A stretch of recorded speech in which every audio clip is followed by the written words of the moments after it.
אתה הלך אחורה. مين انت خرج؟ اسمع اعطيته انا للشخص. אל תענה לי. Why you are nervous? Why you are nervous? What's going on? Okay, what's going on? Tell me. אתם לא שומעים אותי? תקשיבו כולם. אתם רואים איפה שהמדרגות? לכו לשם. Go back. There. Understand English?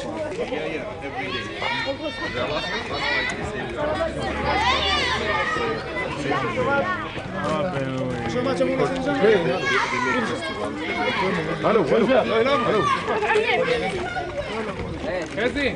חזי, תרגע. בואי נע.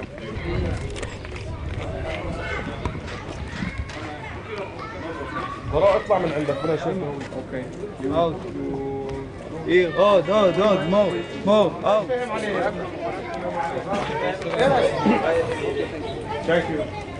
This is what's happening all the time. Like this. Even we were lucky because you were with us. You know, usually the soldiers are allowed to detain me or detain any Palestinian for 3 hours. And usually they tell us, okay, 3 hours, you wait at a checkpoint 3 hours. You know it means 3 hours. 3 hours and 3 hours and 3 hours. It's every day like this. And they arrest, you know, here, every day almost 1 or 2 Palestinians. For nothing. It's like this. Yeah. Every day. And yeah, every day. And if we The West Bank city of Hebron is a flashpoint in the Israeli-Palestinian conflict. Settler activity has led to violence against Palestinian civilians, destruction of Palestinian property, and abuse of Palestinian rights under international law. Discriminatory privileges for settlers further compound these abuses and create an environment in which settlers can act with apparent impunity. Limitacións de movimento para que esa rúa, a chamada Shuhada Street, este pechada, haxa 2 camiños, un para os palestinos e para os colonos xudíos, unha estrada asfaltada, unha estrada que evidencia que hai unha división, que evidencia que hai unha discriminación manifesta. Ali vai un colono na súa rúa, construída especialmente para eles, e aquí vai a xente palestina, totalmente separada.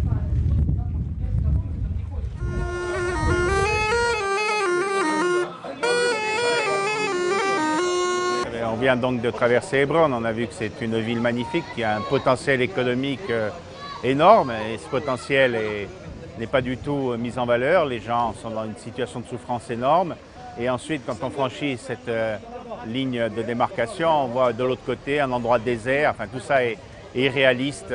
This was the main street in Hebron. It was full of shops, it was the centre of the city and city life. And now, as you can see, it's closed. Not only are the shops closed, but the whole street is closed to any Palestinians. I can stand here because I'm not Palestinian, and the Israeli settlers can use this street, the soldiers use this street, the police who are here to look after the settlers use this street. But if the Palestinians want to travel down this way in the city, then they have to go up behind this wall and through the graveyard. It really is a system like apartheid.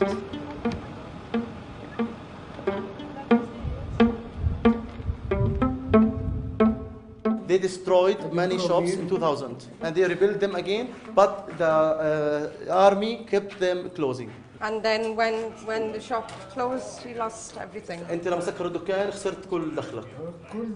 All his income was lost after they closed his shop. That's just so unacceptable. I think we were all shocked by that, and I don't think that people outside know that is going on. I don't think they realise to what extent there is segregation and discrimination here.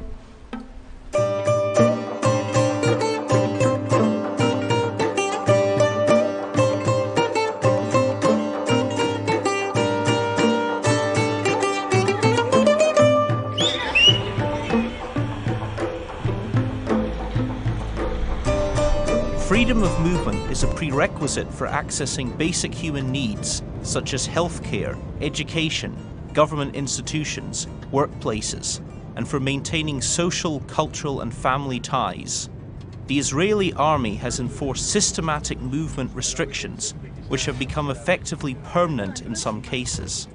These restrictions impact upon most aspects of Palestinian life and violate many of their basic rights and entitlements under international law. Hai toda unha política de restriccións dos movimentos a través dos chamados checkpoints, a través dos numerosos controis, das barreiras.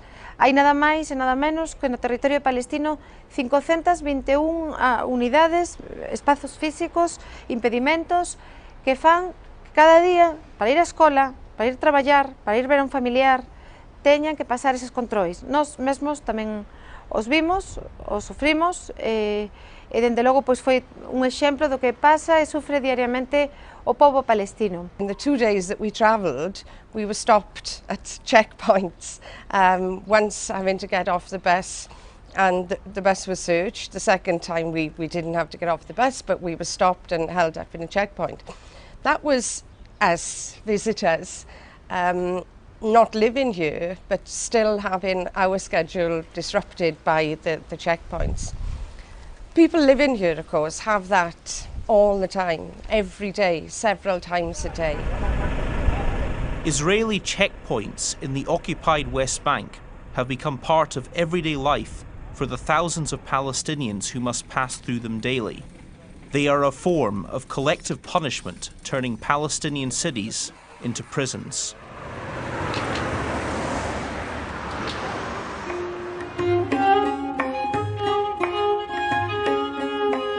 But these closures in the West Bank do not consist only of military checkpoints and partial military checkpoints, but also of earth mounds, trenches, roadblocks, road gates, and above all, one of the largest separation barriers in the world. Le mur qui a été érigé ces dernières années est la preuve que la question d'Israël et de la Palestine, au lieu d'aller vers des solutions, va vers une aggravation.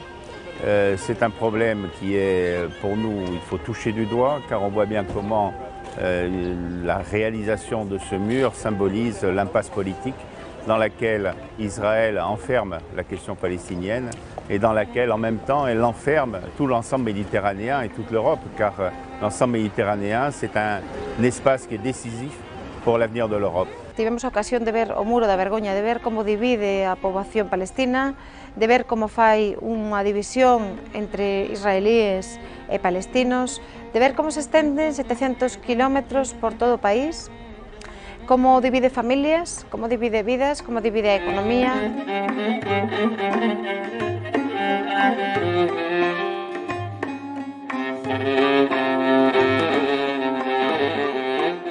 This giant wall has been built within the territory of the West Bank, rather than along the Green Line, which is the de facto internationally recognized border based on the Armistice Line of 1949.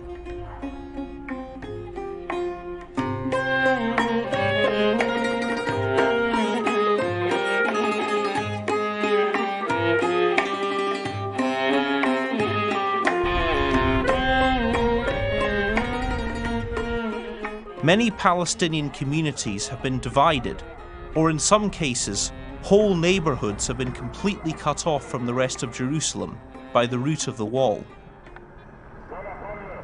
One of the most important things of this Greater Jerusalem concept is to create, as Netanyahu, as Olmert, as Barak, as all of their formers have repeatedly said, to create such a huge Jerusalem that it would be impossible to divide it. When the time will come to finally put the card of Jerusalem on the negotiation table, Israel can argue that dividing Jerusalem will actually harm her civilians. The more that you build around it, the more difficult it will be to separate it, and having East Jerusalem as the capital of a future Palestinian state, all of these enclaves will exist without having geographic continuity between one each other, surrounded by settler development.